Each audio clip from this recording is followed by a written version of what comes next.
Hello and welcome back, everybody, to Fight Night Lights Out, week number 3, where we will be determining where the final placings will be for Gauntlet Finals on week number 4. I am Ajax, and I am joined once again by the king of bars himself, Saint Cola. I got a lot of bars to see who's going to go far, because tonight we got some fights, all right? Today, we are getting closer and closer to the ends, my friend. And guess what? That means the action is going to be spicy hot with the red dot.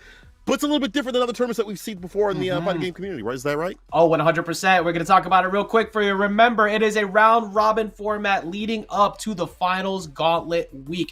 Today will determine who has guaranteed placings for that finals week. And so far, it's been going pretty crazy amongst that. But who will be the one to get themselves a comfortable position to guarantee at least top 2? Who's going to be the ones who's got to fight all the way through to get themselves a piece of that $10,000?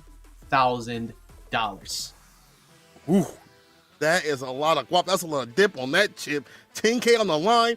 First gets 4,000. Second, 2,400. Third, 2,000. And fourth gets 1,600. All those split up between 3 players. But obviously, you want to cop that top spot you want the most. As we get towards the end, all of this seeding counts. All of these points matter.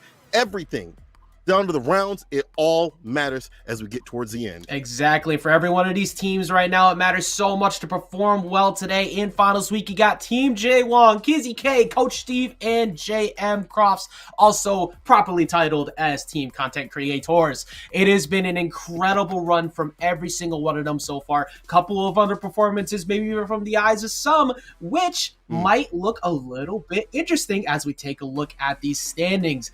Justin Wong sitting at the top with 4 wins right now. Team Coach Steve and JMCrofts fighting it out to potentially maybe take over that number 1 seed if someone could take out JWong today. Meanwhile, Kizzie Kay, he's over there fighting for his life down at the last spot. Can he avoid the dreaded number 4 seed so he could get out of that position, Cola?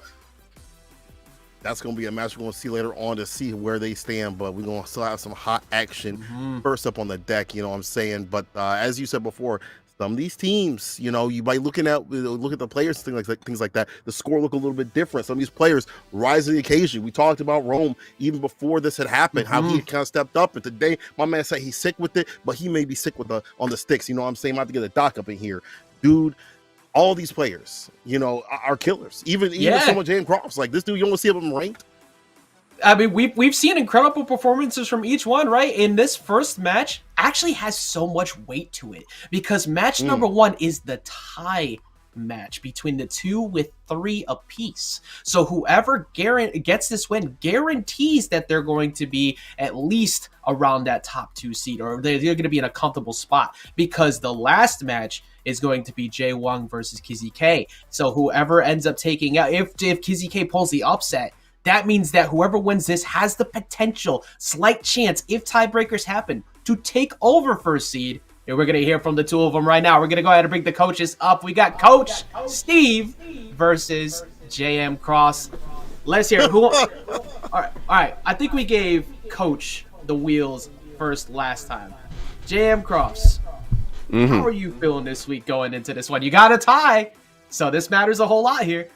It really does. You know, I'm feeling confident in my team. I think, you know, the guys, they've been holding me down so far. They've been dragging me along like the boat anchor. But I've been on the grind, okay? I'm going to put some points on the board. I'm not going to let them down this week. I'm feeling good about it.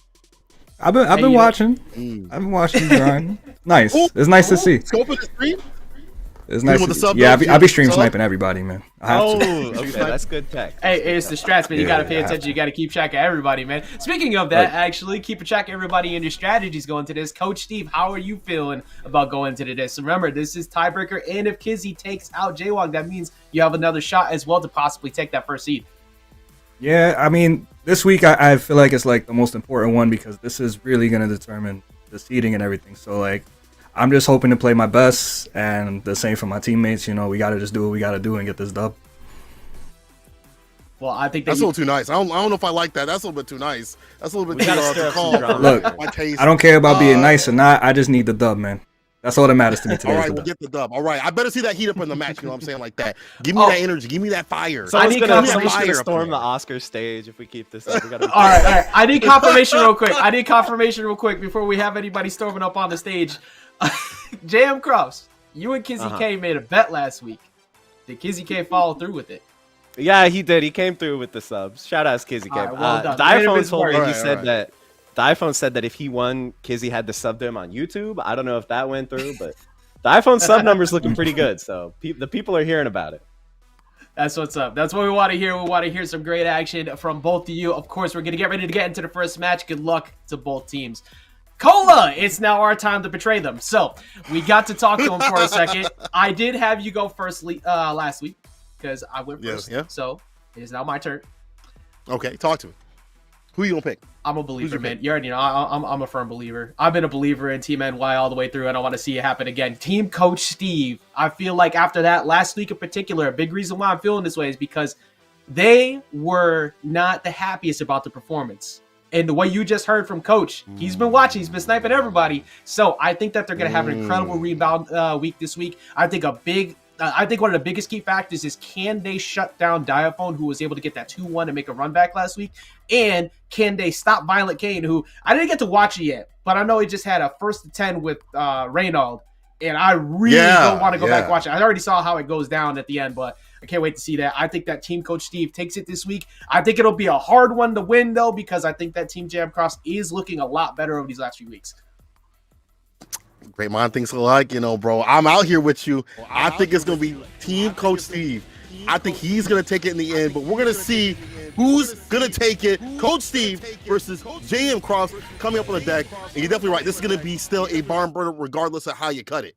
Yeah, 100%. These two teams we were talking about, we already have the determined list. Remember, everybody, these are predetermined lists that are given to the admins before the matches actually start. So we are going to be looking at this first match this week is, in fact, going to be captains happening again. I think the last time we had this as the first round was week 1, where we had jwong going up against JMCrofts as well. So it's going to be Coach Steve versus JMCrofts getting in the first. Already off the start to cut multiple jump-in CDs. 5D pressuring him right to the corner. The Elizabeth, the Clark, the Ash. This has pretty much been a consistent thing from JMCrofts, but the Ralph has been super consistent on that damage, Cola. Oh my God, runs the EX, connects, gets the pickup. This is looking real dangerous. Don't be called for the corner against this character. Jump CD, don't miss, don't hit.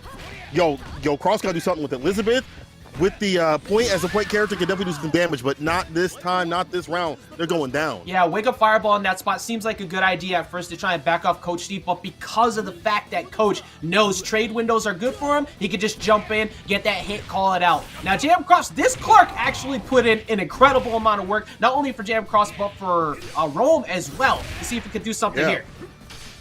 I mean, one of those characters I feel like that's been kind of rising in terms of like the grapplers. People have kind of been dunking down the King of D and switching over to this boy, doing the work, putting the business on him. The back throw, though, called him on Wake Up, about to put him back to sleep. There we go. EX. That should, oh, no, all right, not enough just yet. Very, very close. So you see Coach Steve just trying to back him out 5D, going for some 2B, 2C pressure, just trying to back him off. Get away from me. Actually, that is 2B, I forgot. RD. All right, what we doing here? Look at that. Poke away. Some CD. Oh, Wake Up grab, okay. You know what? That's fine. There's a good reversal option in this game. If you ain't gonna keep it meaty, we keep it vegan out here. Crisp. All right, Chris gameplay, of course, always comes from this Dolores as well. Half health on Clark, but Clark can't put that damage. One thing that works for him is he doesn't need to jump as often. He can play grounded. That's the problem, though. Can he even play? No, he can't. Closing it out completely untouched from Coach Steve. Pushing P's out here. It's clear right here that, Coach Steve been doing a lot of work, but then again, this may not be the end because Ash, the last character, I actually like that character as an ending point character. That's a damage dumper right there if you can get going and flowing in terms of the combos. Neutral, a little wacky, so Matos are pretty good, but when you put them in the corner, you get to see those sick Twitter combos. Absolutely, yeah. We were talking about that last week, too, where people are discovering a lot of new combo routes, particularly in the corner from Ash, when you got plenty of meter to spend. But we haven't really seen JMCrofts use them in a strong fashion as of yet. It works some points, but the problem is you got to spend a lot right now to be able to get rid of this Dolores ASAP, which he's doing. Good chase, gets the grab. Wait a minute. Touching the hair like that? That's a foul. Dolores, careful. Don't be jumping out here. RD, the anti-air in play. One touch to seal it. Coach Steve knows. Just one hit to do it. Look at all that bar at the bottom. And actually, with the zoning from a distance, it's not you, it's me.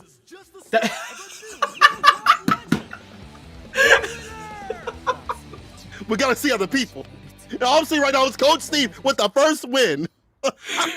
Coach Steve out here asking for a break in the relationship mid-set, man. How you gonna do that to him like that? How you gonna do that to him? But like that was such an incredible start for Coach. Really kind of dominated early on with that play from Ralph. That's what we've seen. He's been using Ralph on point more of late because he's got plenty of meter dump in the back where he uses like Mai and such. You don't really have to worry too much about having that cash out at the end with a strong character like Ralph. We've seen Ralph kind of move up from that anchor position way more often to point, sometimes mid, but I'm seeing a lot more on point lately.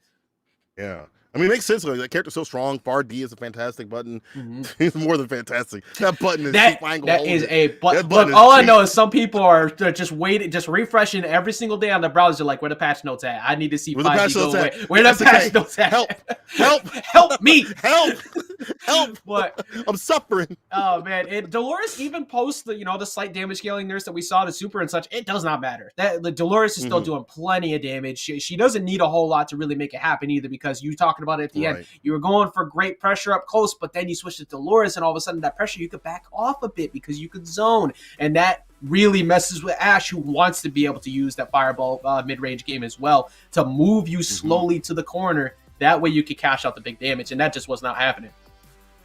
Yeah, Dolores is fine. You use the heavy instead of the light one, and you still get that same sort of damage with it. And you saw the zoning in play, and if you're not able to get going with Ash's kind of weird neutral, you don't get to see those little sick combos flowing. You know what I'm saying? All the sick things on Twitter. None of that matters. I always like watching people put up those sick Twitter combo clips. I'm like, okay, cool. Yeah, but can you land it though? Yeah, land it in a match. Also, in a match like this with money on the line. I feel like Ash falls into that category of too honest for their own good right now, because when you look at, say, like early on with like Guilty Gear, right? Kai was in that similar category of like, you feel like he's playing Street Fighter where everybody else is playing broken Guilty Gear.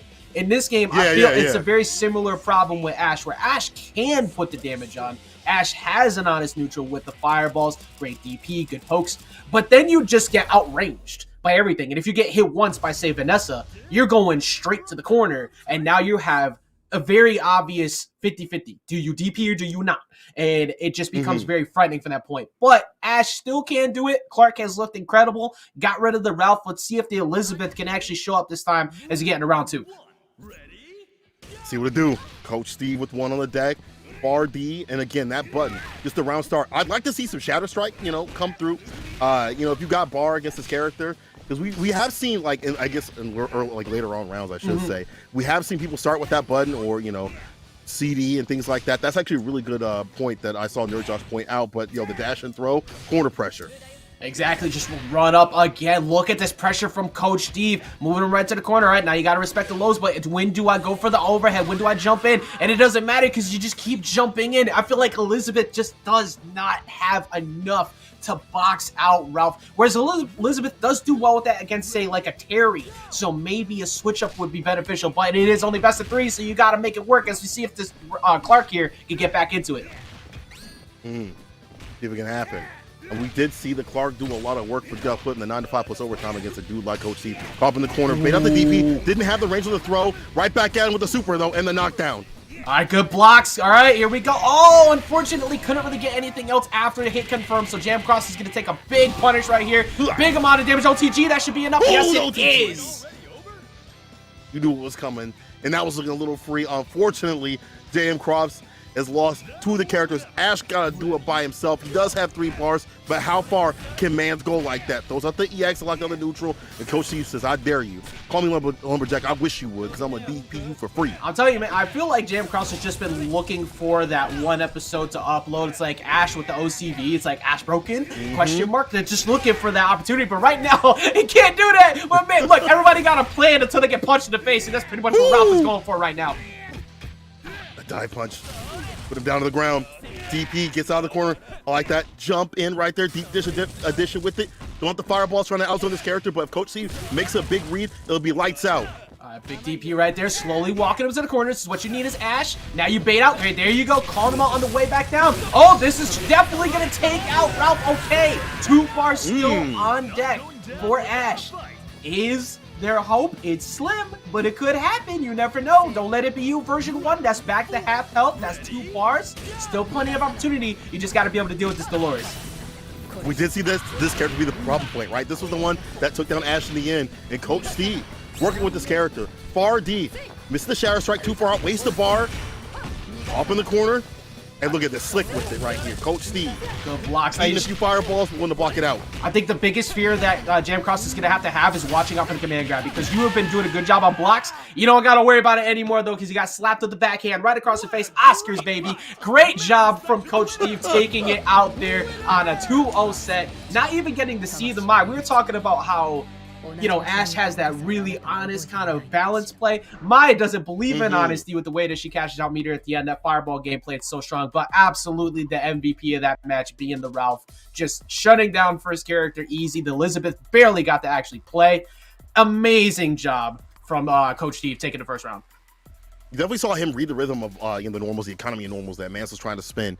Any of those normals come out in the end, he'd usually do the dive punch to get some damage, and that's a lot of damage. If you look at the scoreboard, 2-0 right here, but that's only the first game. We still got a lot more in store. Teiga and Violent Kane coming up next. Teiga, now listen, Coach Steve's team is professional, mashers, okay?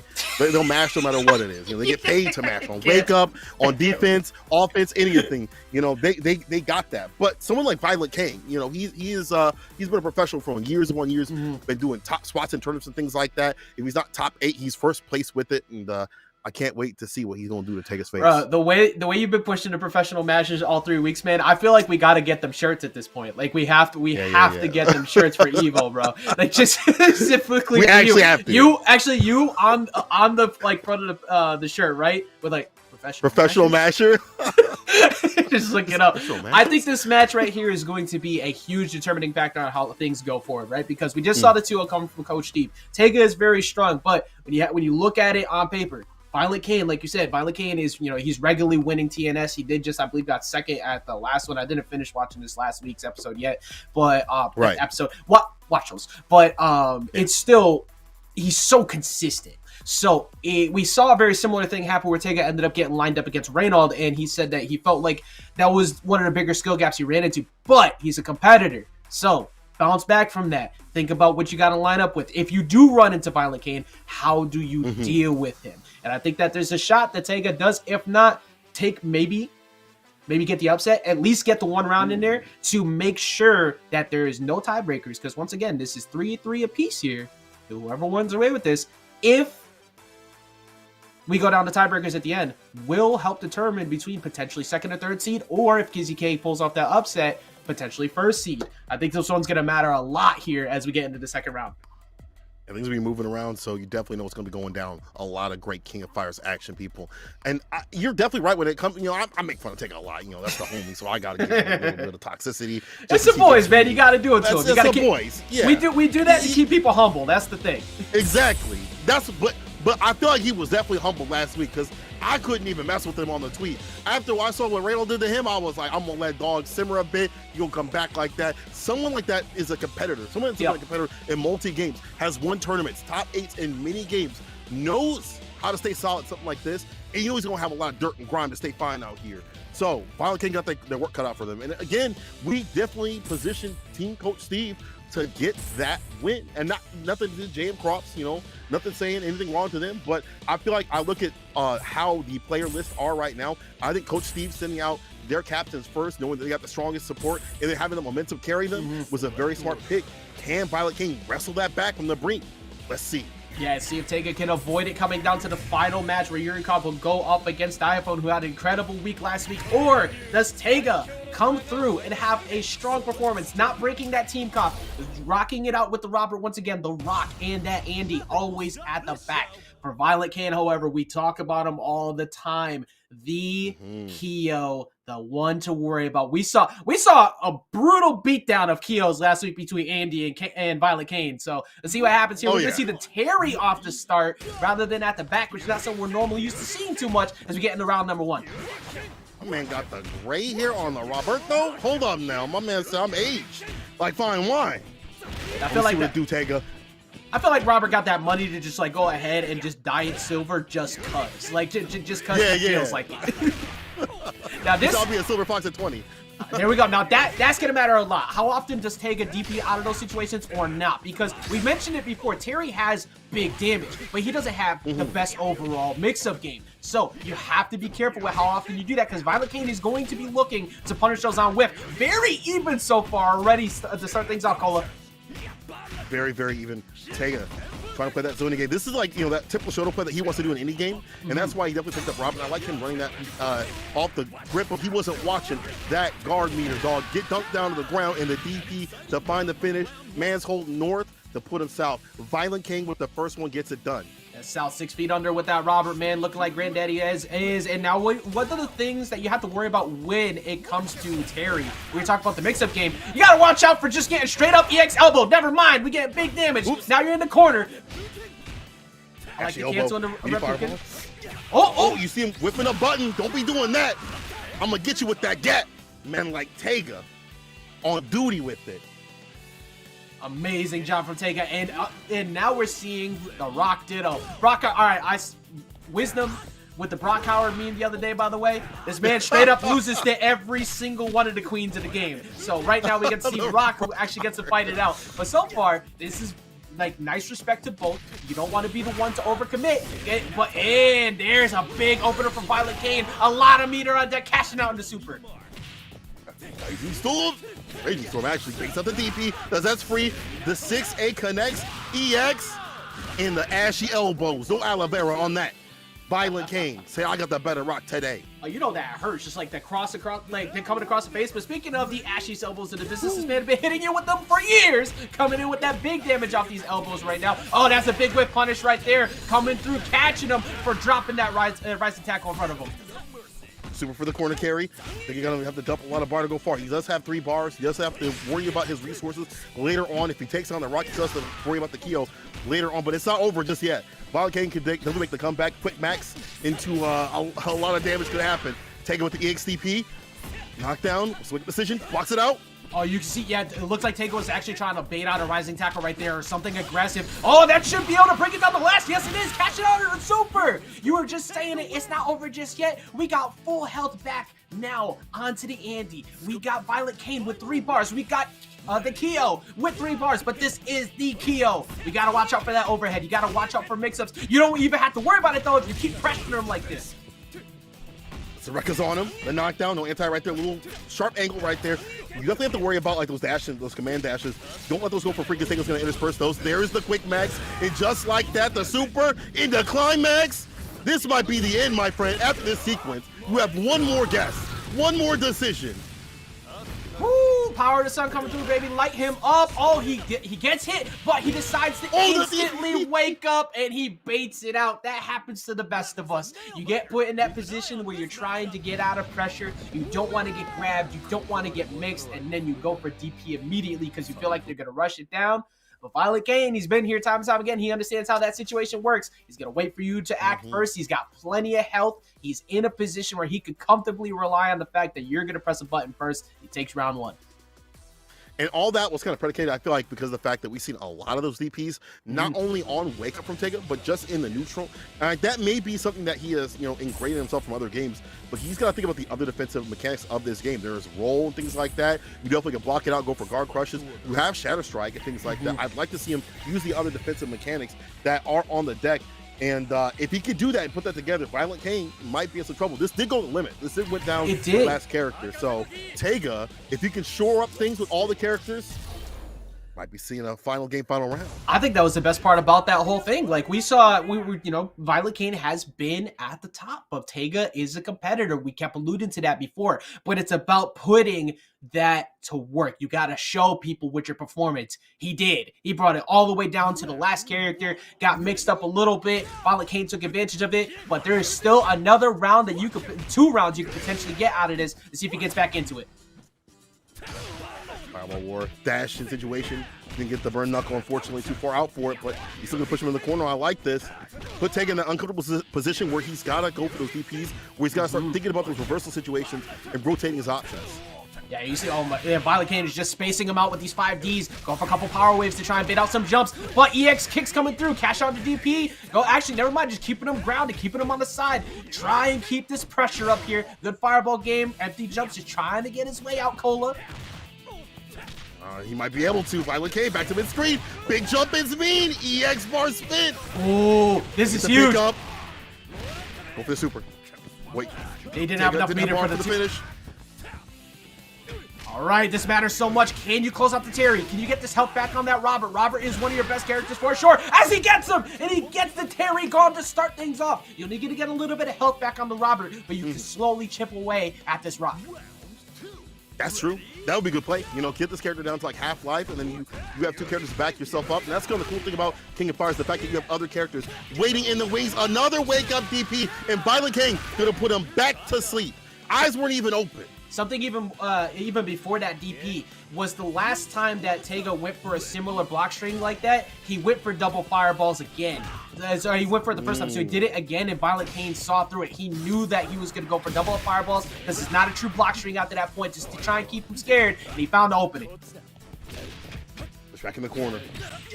Off the lows, finds a jump in. Of course, that 6-8 leading into big boy damage. The storm into the super. Oh my God.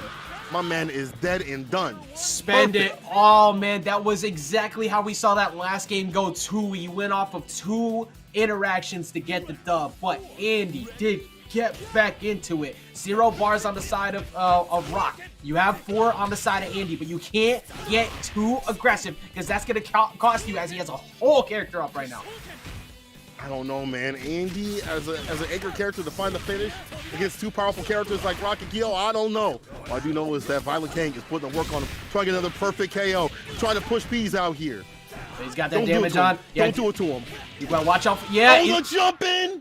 So much Violet fear. King. So much fear already set into him, man. You saw it looked like as Teiga got up, he's like, I can't DP. I've been punished for it the past 3 times. I cannot do it. So how do I find my way out? How do I find the opener? How do I get out of this situation? The answer was you don't, and that's gonna be 2-0 going to the side of Violet Kane. And we go to what we kind of hoped would happen in a way. I was hoping it would be 2-1, 2-1, or 2-0, 2-0, just to see game number 3 come down to a deciding factor. Yurikov versus Diaphone are going to come up next. This is going to be the set decider and the decider between the 2 of these on who gets the higher seed for finals week. Man, this is one of those that maybe before that I had watched both these players, I would maybe put Yurikov just a little bit ahead of Diaphone just because of tournament presence and things like that. But Diaphone, though, again, how he breaks down the game, how he's been a king of fighters, just historian, be playing the character, playing the game for a long time. He's not one of those that just picked up the game yesterday and he's rocking with it. He's definitely been around the block and more.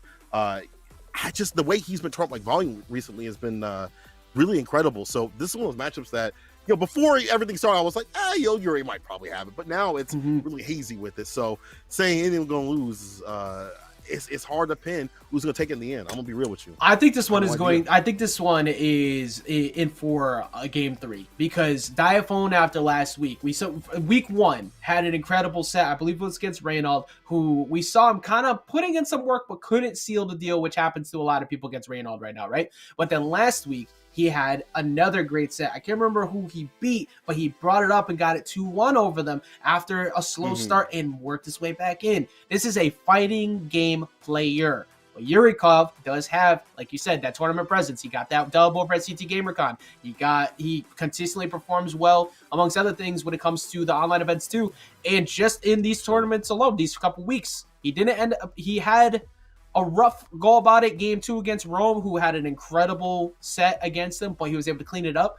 I think this one is going to be a lot of fun. Also, this is determined to see if we sound stupid or if we sound smart when it comes to those predictions too. I can't wait to see it. This is what we want to see too, right? Because this is going to break it down to who guarantees has one last match they got to fight and that gauntlet set up. And that's going to be a huge amount of stress that could happen to both, but they're both competitors through and through. I can't wait to see who comes out on top. I mean, Rome actually, give us a little bit of that history. So they have history. Yuri kind of trained Diaphone. Bro, how you going to train somebody, have to fight them for some scrap like that? That is ridiculous. I would be so upset. I hope you trained him wrong. I hope you trained him as a joke. Trained him wrong on purpose. On purpose, yeah, like, oh yeah, we trained him wrong on purpose. Like, oh man, it was fireball traps, stuff like that. I did that just so I could train, so I could jump in a lot more to get that win. New Jersey boys, gonna see who's gonna take it. I like the fact that at the end, like, I'm curious to see if Diaphone's learned something different. He's kind of hitting some tech from Yuri, like, yeah, I could do that, and all of a sudden he's able to do it. Look at that smile right there. Can you trust a man with that kind of smile? For his content, yes. But as a person, I'm not sure. I'm not sure. I can, because once again, this man is team waifu, so we respect that out here. He also he shows tech for Vanessa, and I appreciate that about him. I'm just playing. But one of the things that is very hopeful in our side of things is that usually the student doesn't beat the teacher until the final arc, and this is only week 3, so it would have to be week 4 for it to come out, right? So maybe. Now that I said that, though, did I curse it or did I not? Who knows? Commentator's curse is the strongest thing in esports. Let that be known. We have the whole power to control the entire outcome of every match just by speaking something nice about someone, and they immediately get bodied for it right afterwards. And you can never actually be like, okay, well, I want to just do this to reverse the situation, because if you try to do that, the curse don't work. You have to mean it, and then it just reverses, and it's just like, so it's a horrible power. I don't suggest it. I wish I could get a different power. Whoever's handing these out, give me a different quirk, because this one's kind of trash, kind of ass. So give me something different. But we're going to give you all a quick match like that real soon here. And again, I like seeing the history between two players. You get to see a level above in a different sort of way. Right, they're already going to be on level 3 or 4. Rounds start with it because they know each other, especially someone that's training the other person. Exactly. That's what we want to see out of these matchups. Now, when it comes to these matchups, we're probably going to see a return of the Elizabeth, the Wong, and the Gato from Yurikov. Let's see if he still goes. No, actually, so we alluded last time to the Mitenkun actually showing up, because it did show up at GamerCon, but he didn't use it last week. So it was like, okay, maybe didn't really like it as much, but we're going to see it here. Meanwhile, on the side of Diaphone, sticking to it. Just for clarification as well, for anybody who is curious, yes, Athena has an infinite. We see it, we like it. You want to learn how to do an infinite? Not today, because we can't show you, because it is in fact not allowed. So Athena is still very strong regardless without that, though. Plenty of fireball game, plenty of zone breaking skills, surprising rushdown strength, but you can't do that type of rushdown against someone like Elizabeth, who is already walking them to the corner. Look at that reflect right back at him. Same day delivery. Diaphone gotta say, this ain't my house, bro. I don't even live here. But it's clear that Yurikov is getting into him. Round start with it. Off the low, the back throw.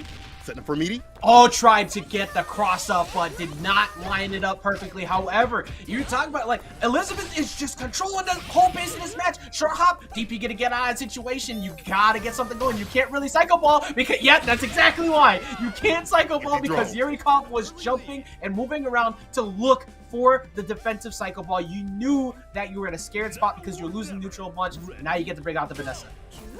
Now we get to win neutral.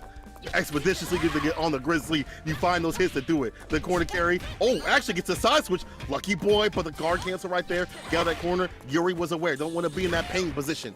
Honestly, the risk factor of going for guard cancel right there was so smart. Oh, gets a cross up. What shot am I on? I don't know. Neither do you. Great blocks once again. Oh, where? What side am I on? What side is he on? Who knows? Shadow Strike. Wake up, Shadow Strike. Into the EX, that combos. Oh my God. The damage on the deck. All the hits gonna connect. Careful now. A guard cancel once again. It's here. All right, now we're reaching mental levels. Do I guard cancel one more time? Oh, Pixel of Health, but the trade comes through. OCV potential on deck here for Yurikov, taking out not only the Athena, who has definitely been a problem when it comes to Diaphone, but that Vanessa was the biggest problem, and we just saw it go down. Now the lure is out here. Queen, catch him out the middle of the skies. What you think you're doing in my fight zone? The anti right there off the low to put him again in a sarcophagus. Ooh, that's esophagus. Man like Diaphone says the skies are protected. Wong coming through. This character don't put a lot of hits on you. What they do is put on the mix. After a throw, she's real powerful with it, but it's a paper cut, right? They got to add up the sum of their parts. Look, I'm just saying, you know, the longer the match goes where I gotta be directly in front of Wong, I'm not necessarily upset about it. You know, it's just like, I feel like it's just a good time for everybody. Now, paper cuts, they cut deep because the damage that she gets over time can be so frustrating to deal with. And she has the ability to bait out and actually cover when Diaphone decides to go for something like an anti-air. But Diaphone actually looking really good with the Dolores and catching the guard cancel that time. Couldn't really get anything out of it though. Off the EX, the backboard. Corner sin. It's a situation. The super. Oh my God. One touch to seal it. Go for the empty throw. For the jump in again to find the win. Yurikov looking slick with it. Yurikov's ability to constantly get cross-ups has been on fire. You know what, Luong, we appreciate you. That's all I gotta say about that. But like, just the ability to constantly get cross-ups. Hey, man, don't hate me for this. I love this game. But when it comes to the way, like, we were talking about how, you know, Diaphone definitely alludes to wanting to play more of the like the stronger waifus of the game, right? We barely got to see any of that. Like, the Dolores was putting in work, true. But the Vanessa got shut down. The Athena barely got to play, and the reason why is because the Elizabeth anti-zoning style shut him down. And we just saw a call out on the side of Yurikov. He knew that he wasn't gonna go with Athena on point again, so he decided to go with the Metenkun as a call to that, because bringing out the Elizabeth and then having to deal with the Vanessa, he did deal with it very well last time, but do you get to do that twice? Tenku's a little different than some of the other characters. He kind of floats a little bit, so some of your combos have to be adjusted. I'm not sure how many people know how to deal with this character because he's very rare with it. The side switch, though, the throw, hold my pillow. About to put you to sleep. My hand's got NyQuil. I'm about to send you the emergency bill. I think you're completely correct. Oh my God. Don't send that emergency bill. It's too expensive. Not out here in the States, bro. I don't want it. I was like, I don't want this pressure of this mix up in the corner, man.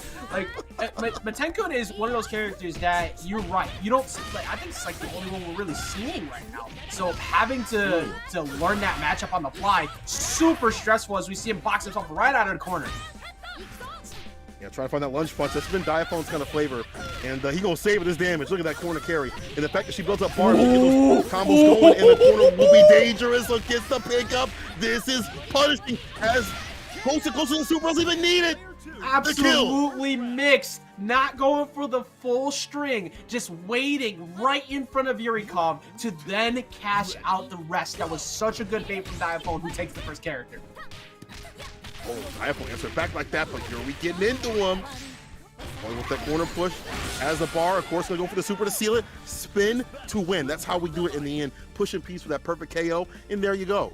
Yuri evening things out in characters. Somebody need to get Diaphone a rear view mirror, man, because he has not been able to see behind him pretty much once. He keeps getting crossed up every single time. He is not having the best time. We talk about Jersey boys, right? This is making a lot of sense because he's not having a great job driving right now as he keeps getting hit from behind. But this Athena now has Luong in the corner. That fireball pressure, we saw that before. Like, one good jump pick can spell doom in the end. Flash kick, you know, Athena does have like DP. She has the DP. May not be the best of business. Reflect don't matter though. No meaty. All vegan. Side switch with it. Oh my God! The multiple mix times. Throws. Oh my God! How do you block? Oh, bro. Yurikov realized you can't see me. You ain't got eyes behind your head. You can't see where I'm going. I don't even know where I'm going. Tries to go for the empty jump grab, but double reflects. That's actually big damage. It's actually really good for Yurikov all of a sudden. Let's get the Diaphone. In the corner, the neutral jump. Bro, you can't see me. I'm looking like Houdini. Yuri, once again, seeing another character and closer to his win. Just needs one more. How you gonna let somebody pull a whole disappearing act on you directly in front of you like that? Like, how you gonna keep letting them pull off the shit? Like, this is the best show that Vegas has to offer right now. Let's see if this Wong can close it out. Elizabeth still in the back. That was incredibly strong character at the start. Big damage already. Can you block the mix? Yes, you can. How long though? Up in the corner, about to call the corner, the back throw. Again, those throws so important to set for mix, but the anti-air right there in the super to seal it. Of course, Diaphone gets the win, but now it's been the pain point, Elizabeth. Diaphone has the ability right now to close out this Elizabeth if he controls the jumps, which he is already not doing, and I'm sounding stupid. Control the jumps, anti-air, thank you. Smack him out the skies, thank you, there you go. Now Yurikov, can you get it back in? That's big damage. We have a lot of bar to go far, though. Unfortunately, he's putting up this sequence. Dismiss over for the EX, the air to air right there. Oh my God, the dip! But don't let my man get started. Yurikov with the quick max like that. Oh no, not like this. He did all that work. You did all that work for absolutely nothing. Lights arrow coming through, closing it out in team. Coach Steve is going to take it 2-1 to start things off here for round number 1. And that could have been a very different sentence, bringing us to a game 3 if Diaphone had one more bar. He at the very end, when he needed to be able to cash out into super, he couldn't because he was just out of range. He wasn't able to do it. And the queen herself, Wong, the MVP of that set, absolutely incredible play. Coach Steve already with the yeah in the chat. Let's go. We appreciate that, of course, because that makes us look very smart. And shout out to Team JMCrofts once again with an incredible performance. I think Diaphone is continuously still that player who you look at and go, he keeps having the closest sets, but even with the 2-0s, it could have gone like either way. Like he keeps getting it down to the end, right? But you could see like all the wheels are turning, but it's not all there yet. Give it another month or so, Diaphone is going to be a tremendous threat in the meta of this game. I think even a couple of days, to be honest. He's so close to it. I think it's just one of those matchups where the team positioning and organization was actually on point for Coach Steve, being able to put Yurikov at the end so he fought Diaphone, who understood him, and then Coach Steve at the beginning to fight JMCrofts right there. And that just morale just rolled them to victory right there. So I feel like that's also one of those compositions that's so important that, again, fighting game players just don't really have that they have to start getting more of in these types of tournaments. They're so different for the 1v1s to see what's gonna get done, but out here it's a different sort of treat, you know. So we are actually to get some words from the man himself, Coach Steve. Always fighting, bro. How you doing? How you feeling right now? I am relieved as hell.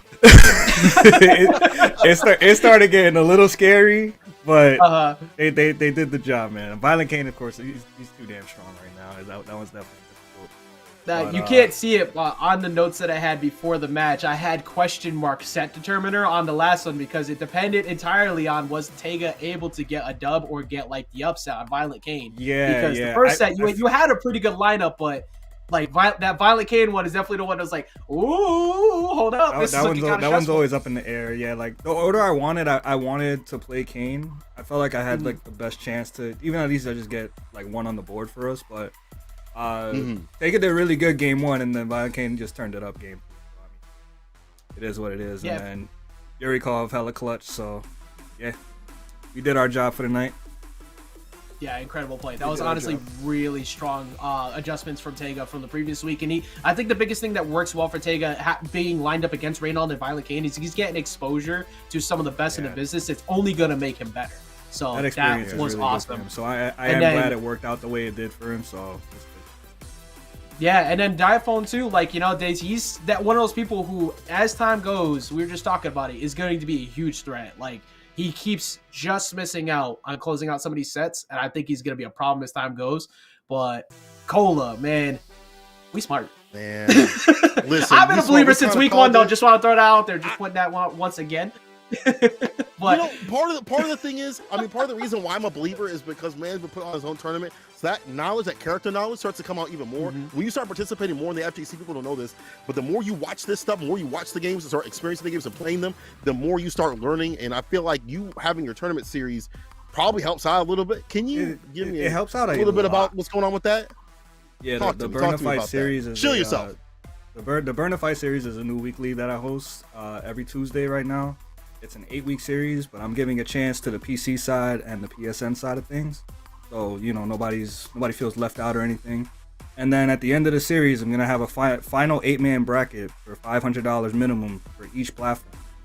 So right now, the people that qualified already, there's some killers there. There's some killers. Yep. Reynald and Decimo just qualified on Tuesday for PSN side. And Violent Kane and Sonic Hack, you're on the PC side. So I'm looking forward to seeing how next week takes up.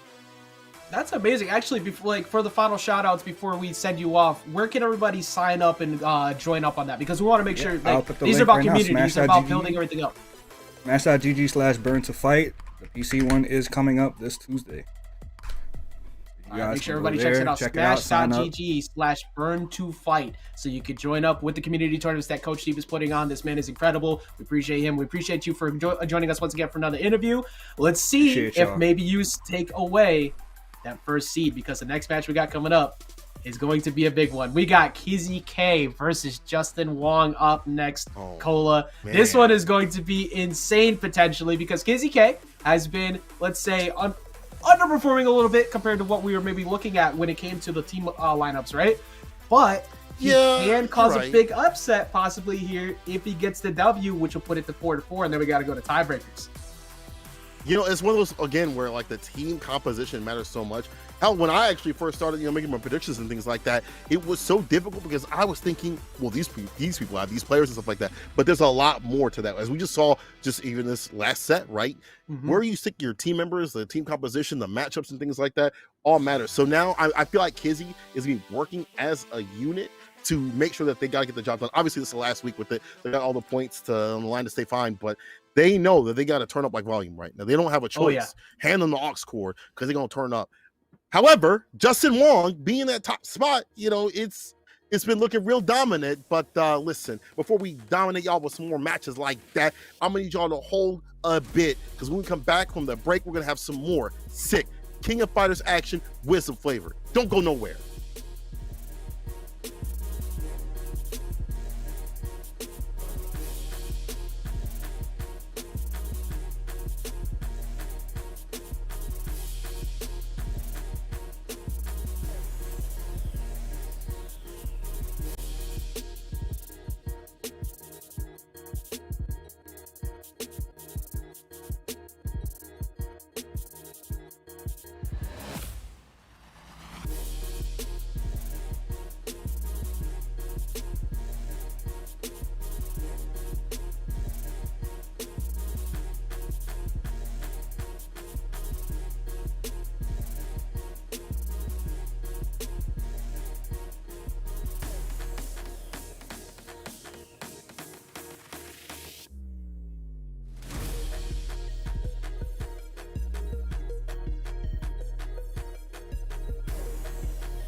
All right, everybody, it's time once again for another incredible round of action here at Fight Night Lights Out, week number 3. We just saw the tiebreaker match between the two teams of 3 wins apiece go down.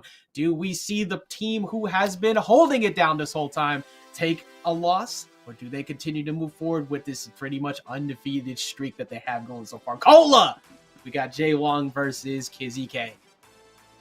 And oh man, this is one of those matches where if you look at the scoreboard, yeah, I get it. Maybe you might want to, for jwong out here. Let's go, Justin, all that stuff like that. Mm-hmm. But I feel like when you push fighting game players to the brink, when you push them to a point where all they see is the edge of defeat, they're gonna fight back like that. All right, we see Kizzie Kay lacking and slacking their team in terms of points. Mm-hmm. They gotta turn up. We talked about this. They got to turn up. Now's the time. We only got one more week. This last match really to shine. And I feel like that's going to really embolden them to really get their team order right, to really understand the structure of their team. Their players are going to train a lot harder. And to be honest, it's not like they don't get no champions on their deck, right? You have Andy and Rosa, along with Kizzie Kay. Those are strong competitors. But I feel like the team composition and who they are fighting at the time has been their biggest problem. Then again, Justin Wong, Rome, and Reynald. On the other side, this is going to be a big one, a barn burner if there ever been one.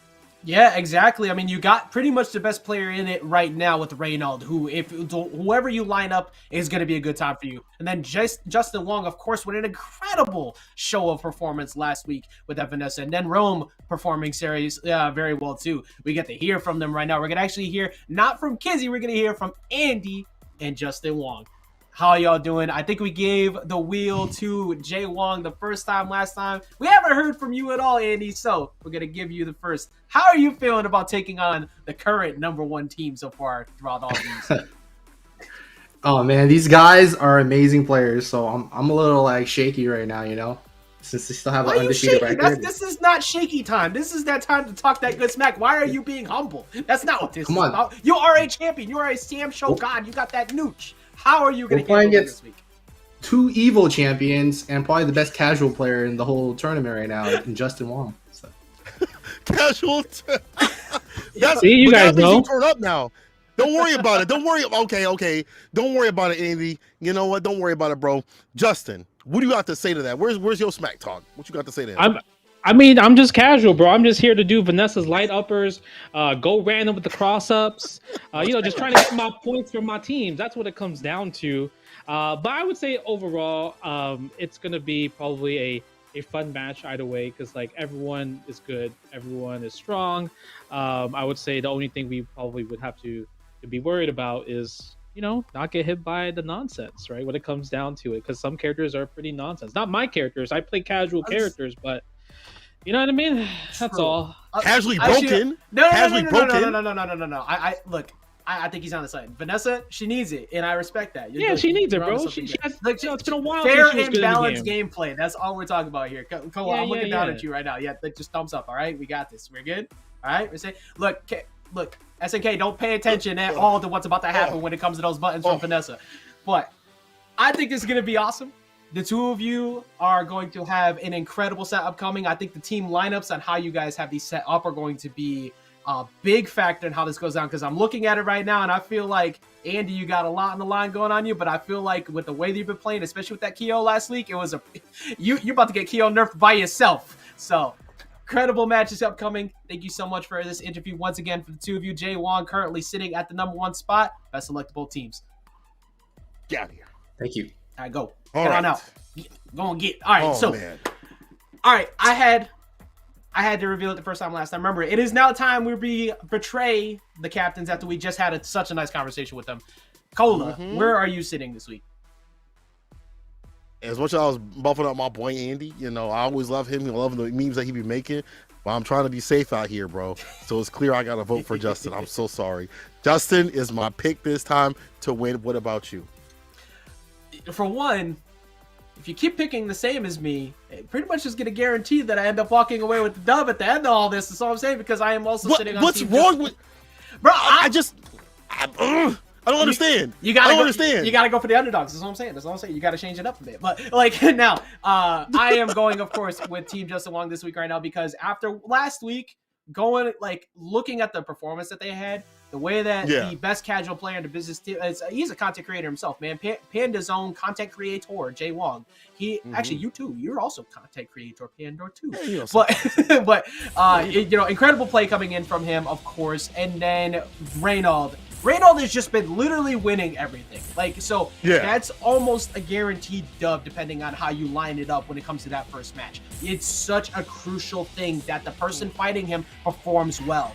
But we're going to see Team Honesty. We got Team Vanessa, Elizabeth, and Dolores versus the other side, which is actually another team of characters that have some strong tools going for them too. No changes from the character lineup from Kizzie Kay. We got the Robert, we got the Joe, we got the Rock Hour.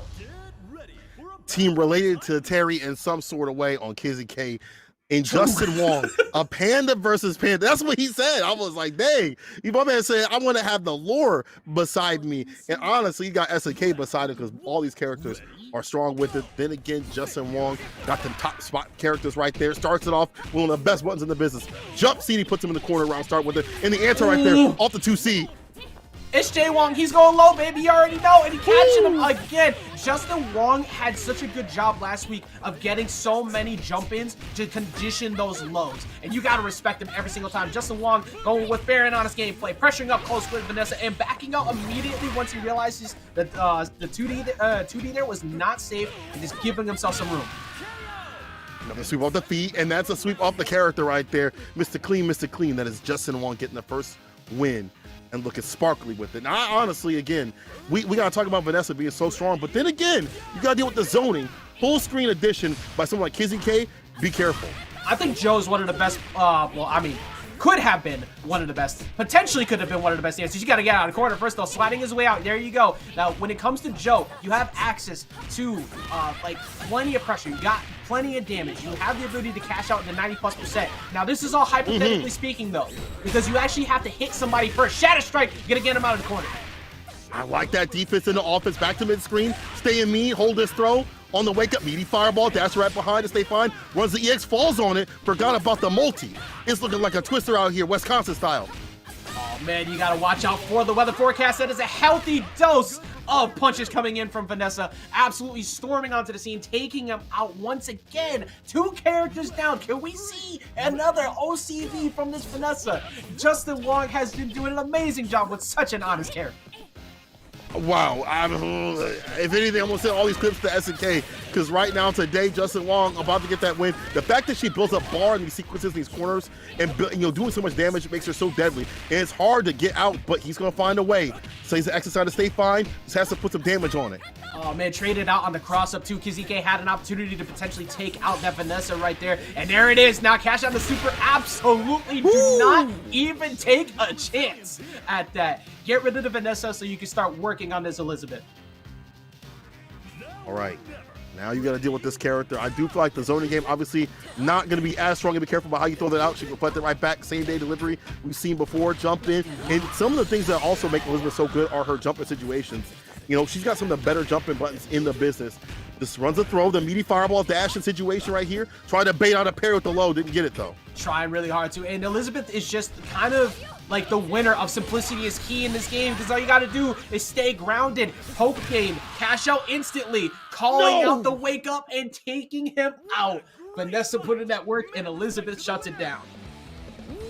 He was in his head the entire time and stays fine, gets the first one. He was in his head like the back of his eyelids. Now, it's hard for me to do this. You know, mothership asked me to predict, but Justin, and really good. Look at the bottom right there. Ooh, yeah, Twitter actually had rooted for Justin also too. And Twitter are right along with us too. Twitter on the side of Justin as well. So far we have a clean sweep potentially that could be happening here for Team jwong. I mean, let's be real. We're going to take professionalism aside, right? Kizzie Kay's team has been getting washed every week so far. You got to work your way back into it. It's time to take that anger, that feeling that you have of being in last place and put it to work. Show everyone that you do not deserve to be bet against. Or can you even do it? Because we're going to see the switch up to Joe, which I think is an incredible decision to try and deal with this Vanessa. He's got some of the best normals in the business. He has the fireball, and he's got the damage. But can you get away from her in the first place? Right, I got out of this corner right there. But call the corner, big jump in on the whip DP, and the roll, the double roll. No butter though. As Justin Wong puts him in the corner, coast to coast, give up the ghost. My man is again put in a suppression situation. Man, if we're talking about butter, I feel like we're talking about like that Texas Roadhouse cinnamon butter. It's so delicious, Ooh, so clean, wait. so right on top of it. Because you want to eat so much like these lows. And eating that big punish on that whip. Tiger kick? Absolutely not. Go ahead, sit yourself down. Now, Justin Wong looking at Kizzie Kay, kind of like a zoo animal, the way he's just consistently playing around with him from outside the cage. Every time he tries to swing at it, he's got nothing. He's got no answers. Woo! You see you go underneath that fireball at the distance to, you know, let that whip and gets the hit. I like the fact that Justin Wong knows where to stay, the place in space, and where he needs to put himself, and look at this reward. Putting a ton of damage on it, and that corner pressure that she has is damn near endless. Try to anti right there with 2 out, and Kizzie Kay not able to find these jump ins. So many situations, you see him backing up, looking for that DP. Says, I'm gonna let that go for free so I can find a punish. 2D once again, he just keeps catching him. Jump CD, you gotta watch. Yeah, you gotta keep the blocks up, and just Justin Wong constantly dipping out. The throw gives him the corner. Can Robert close it out? Can he get 2 mixes? Absolutely not. Calling out the fireball and getting another spot where we could see possibly another OCV. Listen, if this character's so stupid, picking them is a no-brainer right here by Justin Wong. But he's using all those great points of effect, right, to full effect. Jump CD, zoning, great footsies and things like that. And then obviously getting big reward. And what's in store right here? It might be a dead rock. I feel like so far what we've seen out of Justin Wong is he has the best backdashes out of block strings that he feels like aren't going to work. He constantly gets out. And that's a big guard break. That's a super coming in. Absolutely. Going to go ahead and get the damage shot. Oh, never mind. Just spend that bar. It didn't even need the super. Plenty by its own. OCV from the baby. Look at her. She's so, oh man, thank you so much, baby. Thank you so much. But clean, honest, fair and balanced gameplay from the MVP that is Vanessa. Coming in from Justin Wong, taking out that first game. Man, it's such a different style of Justin Wong that I've not seen. He gets a little of that lane play that you usually see all damn day, but then he starts to get aggressive with it, and aggressively, expeditiously, he was on his Grizzly. That mumbling gives them a 2-0 point right there, and it puts a full point on the board for Team Justin Wong. Reynald coming up next against AndyOCR, hopefully V, because we want to see more games, so this is going to be a real difficult one. Again, the order has been kind of difficult. Justin Wong going up against Kizzie Kay, first on the deck. They play each other a lot, right? So already having that data for the person that you're playing in a team, in a tournament setting, I should say, is real unfortunate. Like, you're like, damn, they picked this person? Like, I done played this cat so many times. Like, I played him on a stream for exhibitions and things like that, and he's got the download on me, Fiber Edition. Yeah, and this is going to be very crucial now for Andy, because this can just determine everything right now. Lining up Reynald in the second round, determining we're just going to shut it down right now. We're going to take it out. And then that makes it that much easier for Rome to go ahead, just add a little bit of icing on the cake, show everybody what that Clark can do. Or maybe because he's already going to win, he might pull out the Benny Maru. Who knows? But if you pull out the Benny, that's the thing, though. You're playing with 2 characters versus 3, so you probably shouldn't do that. But in this next match, Reynald has been tearing it up. Saw somebody talk about the threat. Actually, it was Rome himself actually who said it. Jwong is definitely going to be a threat come Evo, but I feel like Reynald is that threat right now to take Evo. It's still early. We still got a couple months. You got Combo Breaker, you got CEO, you got before we get to Evo. So people are going to figure stuff out, but he is nuts. Also, shout out to chat for believing in the fact that Vanessa is definitely fair and balanced gameplay, and we all believe this together. Thank you very much. The only person who decided to go against that was JMCrofts, who still did not put out that video on nerfing Keo, because that's what we saw last week with AndyOCR. Oh, that OCV coming through from Keo, from that Andy. It's going to be a huge part. Fair Nessa, yes. I'm tilted, yo. I almost want to rope for Andy in this situation right here. AndyOCR, I hope we make him look free, because right now I see a lot of cap like that all up in the chat. I know it's April 1st. The jokes, all I want to see is smokes, all right? All I want to see is people getting pieced up, and Andy needs to do it right for his team. He's got to come through, because this match is going to determine so much. As we talked about before, it's the last match, really. Like, you need this to even things out. A lot is riding on him. He already said he was shaking with it, but again, with them butterflies comes that fire, that passion, that heat while we play fighting games. Exactly, because this is a champ himself. He's talking about them nerves, but one of the things we brought up immediately was this man, he's got the fundamentals. He's got the neutral game. It's a sham show monster. He has multiple titles to his name, and you do not get those without having the results to back them up. You have to have the ability to keep that composure in situations like this. And because the pressure's on, sometimes you get that fire lit under you to get that W against a person who you feel like is the biggest threat. So who knows? But with the way Reynald is playing lately as well, this man feels so confident. You've got to break that confidence out of Reynald, which we were talking about at the very beginning of all this. That Cronin from last week is not a joke. It came out during NLBC, and he won with it. So that Cronin might be showing back up here. 6A is not a balanced move. This drill will pierce the heavens. That move is such a strong poke tool that shuts down fireball style gameplay, and it just annoys you at mid-range to the point where you can't do much. And then one thing you said too was the mix-up game of the heavy jump slash with the overhead, because you might get caught by that at any given point. Yeah, the dome might get blessed. He might be put to rest. That character gets a lot of corner push, even on block situations, so he's super strong with it. But Andy actually switching. Hey, man, that's not what's on the script. I'm on page 6. Bro. That's not what the script says. Are you... Hold up. What are these characters? What? Reynald, Andy? Oh, y'all switching it up. Yo, Yashiro? I see you, Is this a button check? I don't know. I will say this though. I think Yashiro, when the game first dropped, people thought he was super strong, and they kind of went down the tier list a little bit. I still think he's like Cronin, where he's got a lot of grime to him, a lot of damage that can be done if you can find those hits to do it. And we talked about Mans is like one of them Samurai Showdown people. A few confirms to do it. Can he seal it though? Already caught up in the corner. Reynald getting pressure. Ayo, Rome hit the chat real quick with that nunny. Like, bro, don't make me have to work for this last round. What you doing? And not to mention, like, this lineup, the way it was running too, like, you have the Gato. The Gato in the middle is gonna be where he pretty much puts it anyways. The Ashe, I mean, I'm not really doubting Reynald's ability to run any of these characters. We've already learned that that's a mistake to doubt this man ever. But Ashe on point, compared, like, I get why you want to have the bar for Yashiro at the end, but I feel like Ashe at the end would have been the better lineup, as we see go down to the Kyo. Sareka's on him. There we go. Andy with the first win. The Kyo doing a lot of work. Once again, JMCrofts revving up that content machine to talk about how broken this character is, or maybe these buffs. I'm not sure. What I'm sure of right now is Reynald going with the Gato. This character can OCV themselves. Honestly, the amount of tools that they have are ridiculous. That jump CD is really good. Just the neutral's a little funky. Yeah, and the IED, man, having to deal with that air dash at any given point in time, his ability to just control the space and the cross-ups. We talk about the ability to just OCV, be able to close things out himself. Gato got that damage. We called him the winner of DLC 1, and he pretty much has been. Good fade away. Good bait. Are you kidding me? Man, your ankles, Easy what bait happened up to you? That's some and-1 style gameplay, getting crossed up on the court like that. My God, that dude had the easy bait oven. That was like 30 seconds or less. Delicious. My God, don't do that to me. If you ever do that to me, I swear to God, Rainold, I will sue you. I'll see you in court, bro. That's dirty. Yo, see, look, man, we too old for this. We ain't running hands no more. I'll see you in court. I'm getting my money because I know you got it. Litigation. You've been cashing out all of these tournaments, all of these strings. Oh, go for AD. Good blocks. Kula is a pretty solid character to kind of play that, like, keep off of me gameplay, which we've seen in recent weeks. He does like the fireball style characters between Kula and King.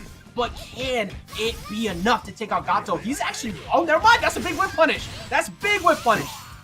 And he's gonna cash out with that, get the corner carry. Could find the finish, he can find that hit. Off the low, there you go, the DP. Didn't even have to spin the bar, that was free. He said you could take that.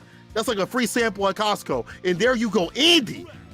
Andy getting the job done. He said, them shakes. I'm shaking because I'm hungry. I can't wait to see it now. I haven't seen pretty much any of Yashiro since like week 1. That, however, yo, put it to the dome piece. Watch your head. Why ain't you looking up? Wakes up with violence right there, gets the EX. Again, the knockdown situation. So deadly, you have to watch out for these overheads.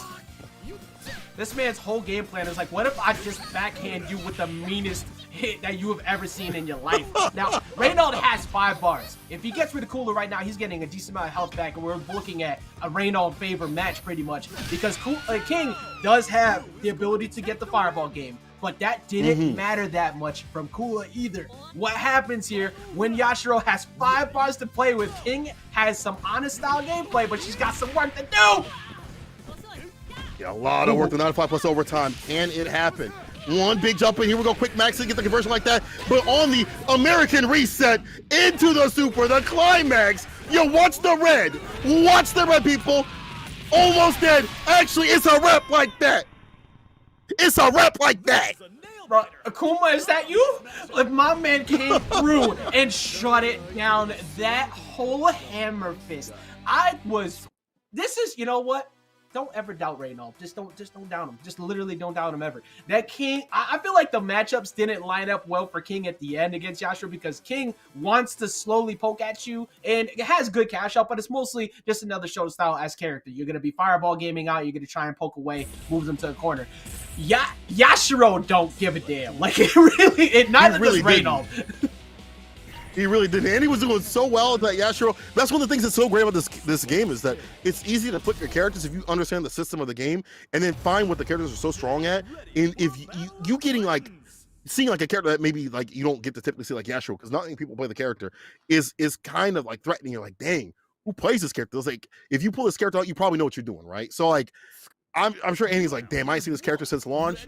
They came back. Now I'm sure they got a game plan. We got to see more because this is game point Rainold, but good start, round start, I should say, for Andy. And we didn't get to see, like, the Ash kind of got pushed back before. Let's see if the Ash can get some work in now. Good DP. Fireball wake up and punishes the DP coming in from Kyo. Andy is actually getting boxed away a lot now. All of a sudden, he's got to deal with these fireballs. Medium wake up, not really been able to do much about them. Absolutely. Time for that. Bodega. Put him in the corner. This is where Ash would like to be. Reverse situation. Trying to catch that jump in situation. Too low with it. Yo, the guard point. Getting that pullback like that. The dash up. Command grab. The grip and the dip. Oh, man, look, talk about that Bodega. He got to run there and get them 4 locos, man. Go crazy on him right now. You got to get these going in your favor. You got to act stupid sometimes to make someone this good feel a little lost. Sometimes putting that unorthodox option is the play. That's if you get to continue to play. Not falling for it that time. Yeah, he didn't get that Shadow Strike round start with it. Definitely see some buttons get extended. But right now, Reynald putting the pressure on him.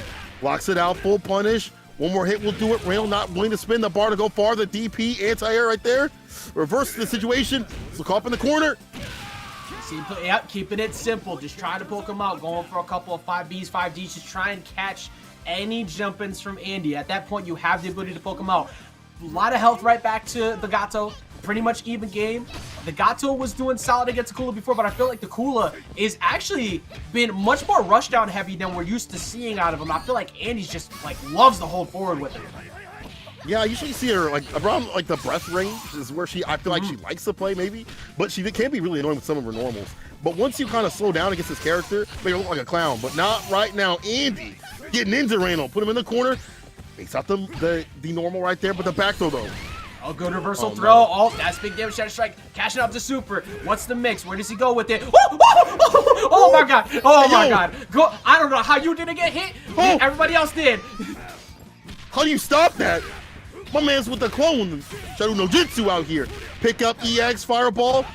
Once in a close situation, into the super to seal it. Should be enough. Yes, sir. Reynald. Oh my god, mix no jutsu, man. Just putting up all of that damage on that board. Yashiro might not even be able to show up. I had a request specifically for Yashiro. Somebody's got to go back and do this for me, please, and thank you. Somebody put the bonk noise on every single time he does the hammer fist. I need that. Someone do that and link that to me later. We might still see it because we do see the punish coming in. Taking out the Gato. Does Andy get himself on the board? But check the bar at the bottom. You know, Reynald didn't save all that bar. Obviously, resources are such a thing that you really have to think about. We saw that big boy damage come through when he had the bar to go far. But now Andy starting with all this is really good for him because I feel like it might be a 3-touch situation. You know, we do have the 5 bars on the deck, quick max. But if these hits connect from Reynald, it could be a wrap like that. Oh, there's a throw. Yeah, you're 2 touches away. Oh, bonk. There we go. There's one. Bonk again. Oh, my God. He's got 1 bar, 1 mix, touch. And 1 more. This'll do it. Gonna be enough. Reynald with another win for the team. The 2-0 solidifies his team for the win in the top spot. Damn. Who can stop this man right now? The answer is no one. Reynald taking yet another 2-0. I don't think he's dropped a single round this entire Fight Night Lights Out series. He has been the ace of the staff, the MVP of Team jwong. Consistently performing super well every single time. And jwong himself has performed well too, but when it comes to the lineups of the matches he's had to fight, right? We saw Rainold have to play week 1 against Violent Kane. Last week, did run into Teiga, who Teiga had a solid performance, but then game 2 was a lot rougher. But then also, if you see him against Rosa, that would have been another one too. But Andy did his best, could not do it though. My man just had it shut down. And even though there is one more round to play, that guarantees for a fact that Team jwong is going to be the #1 seeded team for the Gauntlet Finals. So now Rome gets to play Benny. If he wants to. I mean, I know my man's feels like ill. Listen, play what you need to play, because I would definitely say I would play my best at the best, whatever I need to play, because you still got one more week to go. You want to get that practice in. I also think, like, you know, besides Reynald being probably the best, I'm gonna say right now, Reynald might be the best King of Fighters player in the world. I think he's probably the best. I feel like currently it's hard to dispute it. Like, even though we're still really early in the game, at this current state, I don't think it could be disputed, because he just won 3 NLDCs in a row. He's got the Triple Crown on that. He has been performing super well here.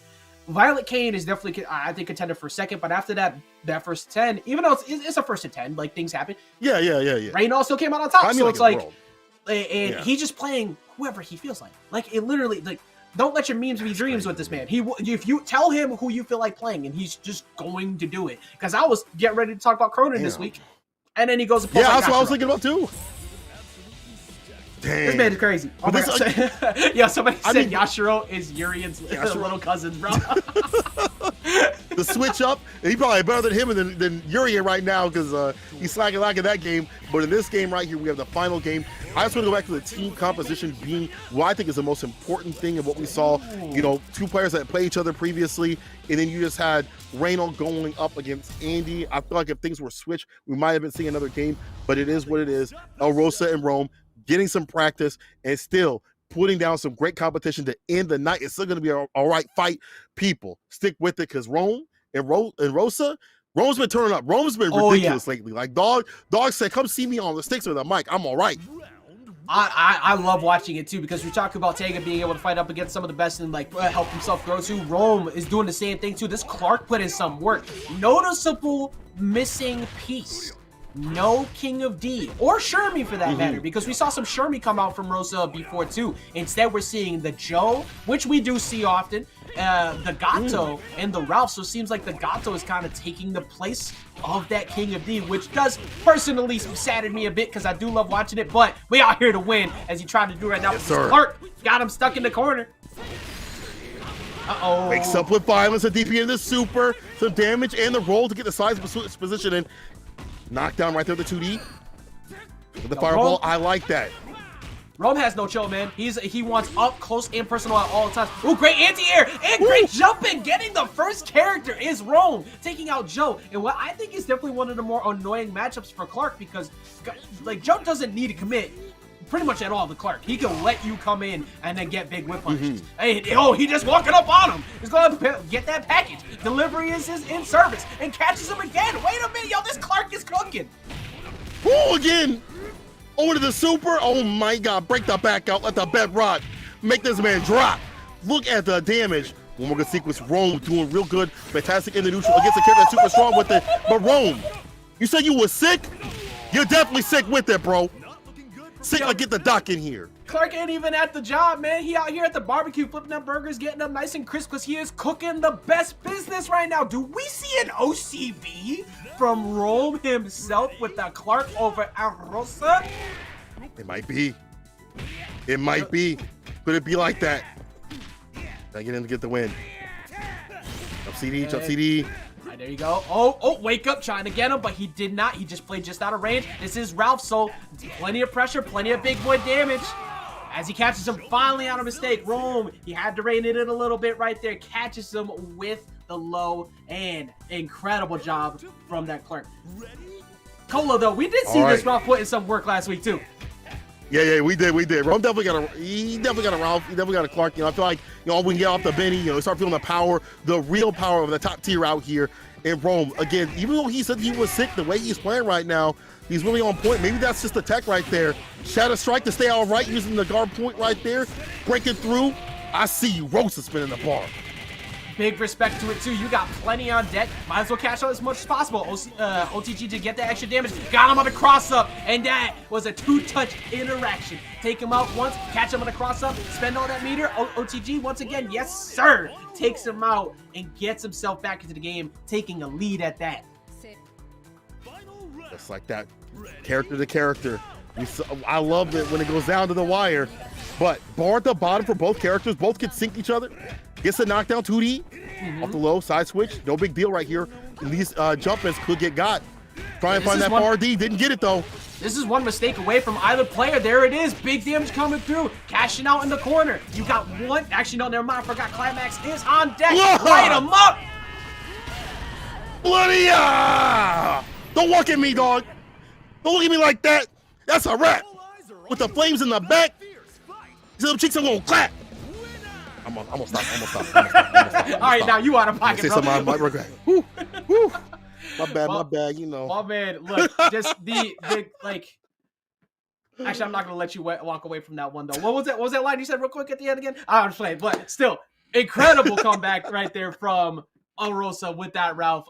Returning the favor. The Clark was almost about to take a clean sweep. Ralph came through, shut it down completely, just kind of like catching Rome off guard a bit. And I feel like that could have gone either way. Because if the Loris hit confirms at any point with that, with I think it was 3 or 4 bars that Rome had, you're dead.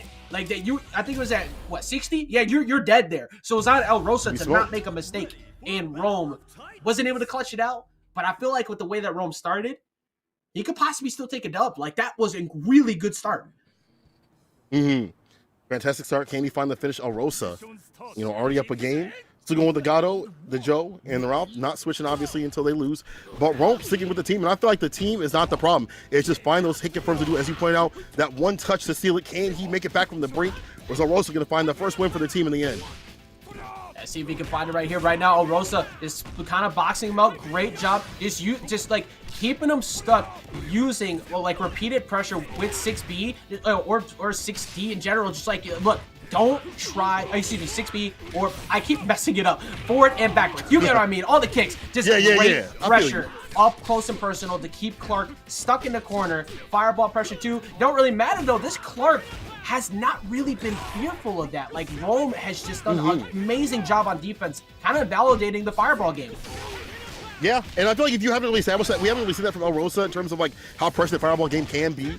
It can be different for this character to kind of work the neutral, but he still could seal either person. Rome, I feel like definitely needs to finish this a little bit quicker than what he did before, because Rosa starting to get that comeback like that, but never mind. Mans is fine. Rome gets it off the double jab. I feel like if I'm Rosa, I'm actually taking that kind of as a dub, because I got Clark down to half health and no bars on deck. So now Gato, if he gets just one solid whip punish, that's gonna be enough. You have 3 bars, that's gonna take him out. That's true. Gato, see what he do. This character again, some of the best, top tier out here.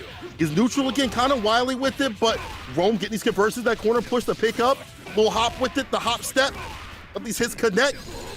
Bro, my whole view of, oh my god, just wake up super, just get off me real quick. Just walks up and throws him. You got command grabs, I got basic play, but I don't care. I'm gonna snatch you up real quick too and catch him on the jump in. And a very different position now. 2 characters apiece. Last time El Rosa had to work back from being down with just the Ralph. Man, this new meta of round start, shadow strike with it, y'all, when y'all got bar, y'all feeling different. But that does make sense. We talked about, like, these Ralph players love to use stand B just immediately, expeditiously. Rosa trying to find the call, but Roma getting that good innate defense is what's been working for him. He's been so strong in just blocking it out, waiting and baiting, deliberating. Bro, I feel like there's a direct correlation of people who round start Shatter Strike with the same people who wake up level 3 to DBFC. I feel like we're onto the same category right here. Right now, though, go ahead, close it out real quick, shut them down. Absolutely. Don't waste any time. Use that cash, spend that super, and that puts them back in the lead. Spend that cash and get in that. Let's see who's going to take it between this mirror match like that. Try to DP, but there's a quote. Oh my God. The far D didn't convert off the quick backs like that. That's actually really important. If he can get something out of this, if he can get El Rosa back, well, actually, he ain't gonna be able to. Oh wait, no, all right, wake up, DP. Did not respect him on wake up. Got the button coming in with a jump in. Jump CD doing a lot of work here. Saving Normal taking the full effect. Good defense on jump ins. All right, there you go. Oh, but gets caught. All right, so got him down to half. He's going to get back up to about 70-ish here. If you get one good anti-air with all this meter you got on deck, it's a 2-touch interaction. It's still pretty much the same thing for Ralph too, but you just got to get one good call out, and El Rosa's been jumping a lot. That's true. You got to establish an anti-air game, right? You know, get him out of that airspace and put him in a square space. Can Rome catch this dude coming in and find his win? You see the bar at the bottom? It's time to cook, my brother. Put this man on the menu. Quick max like that. I try to go max mode. Art going to be answered right back as well from El Rosa. Big damage, going to get a cold corner carry out of this. Bang! OTG, of course, for empty low. Didn't work out though. But he'll get that conversion off the 4D. Look at him walking menacingly. One touch to seal it.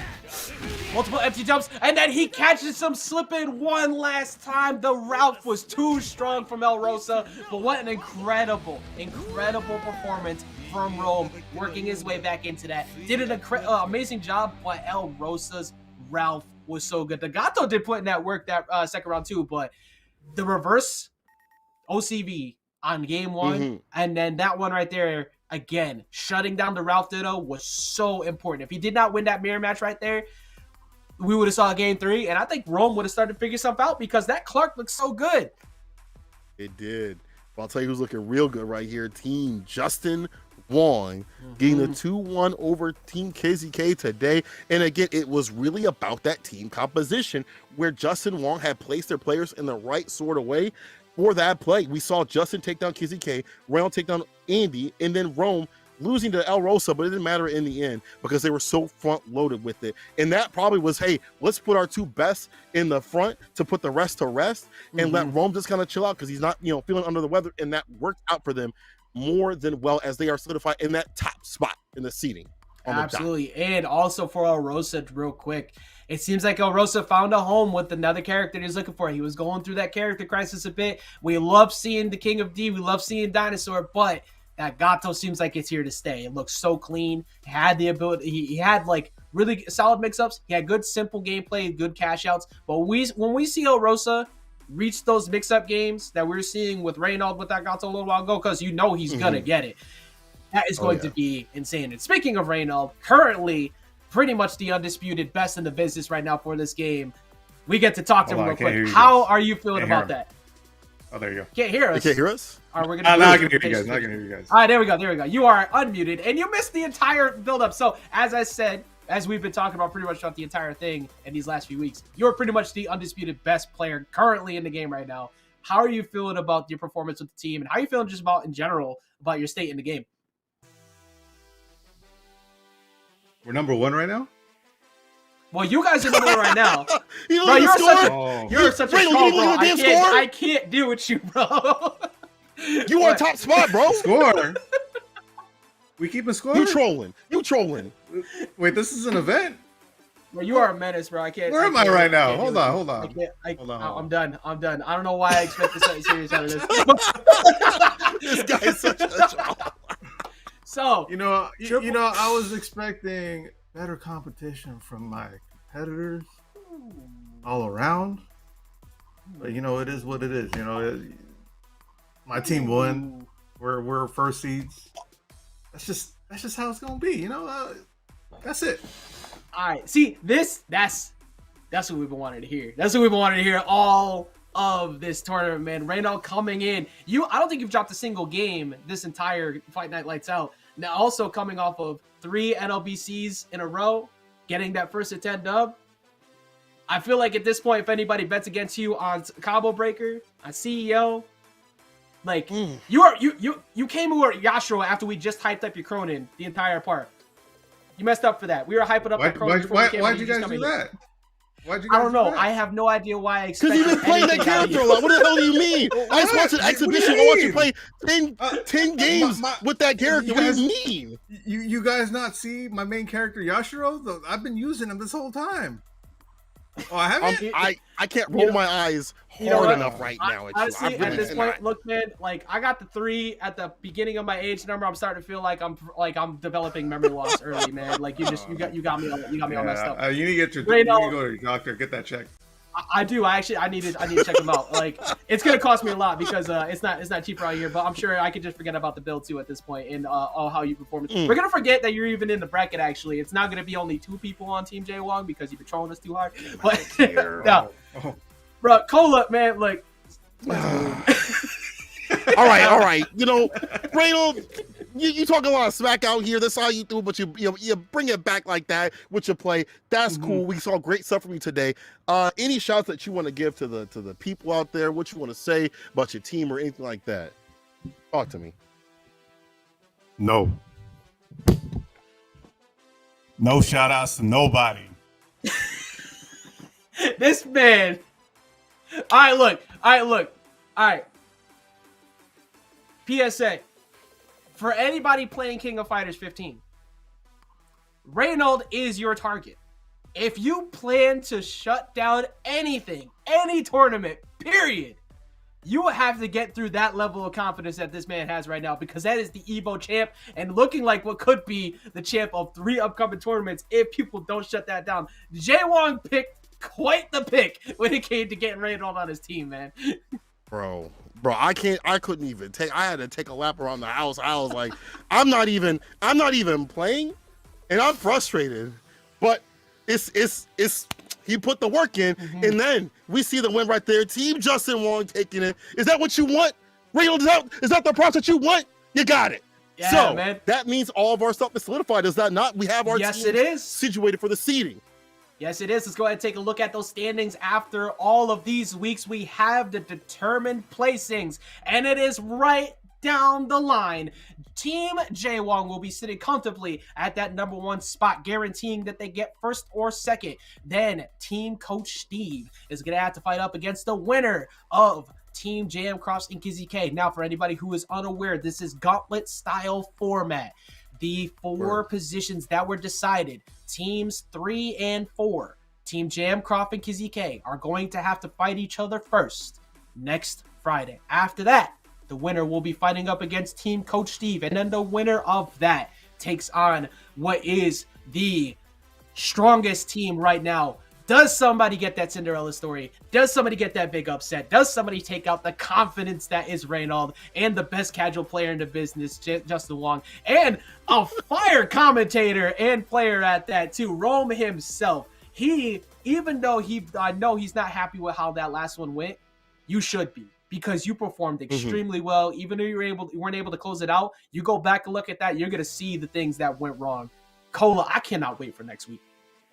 I can't wait either. I see people saying it's kind of a weird format. Yeah, it's different, and I like different stuff. In the FGC, I see a lot of the same stuff, and y'all are just like, oh, sleep with the tournament. Well, guess what? Wisdom bringing you that heat. No sleep out here. We're doing something different with it. And guess what? Next week is going to determine who's going to take the top spot, spicy hot, with all that cash on the line. Y'all to stay fine. That first place, that means that you can still work your way. If you're fourth place or third place, you can still work your way up to the top, all right? You can still fight back like that. You're never out of it. And that is why this tournament has been so great. It's been so great to see all the players get better and better every single week. It's been so great to see the trolling from Reynald, but I don't think it's the end for any of these players in these situations. Bro, we're almost there. Next week is it.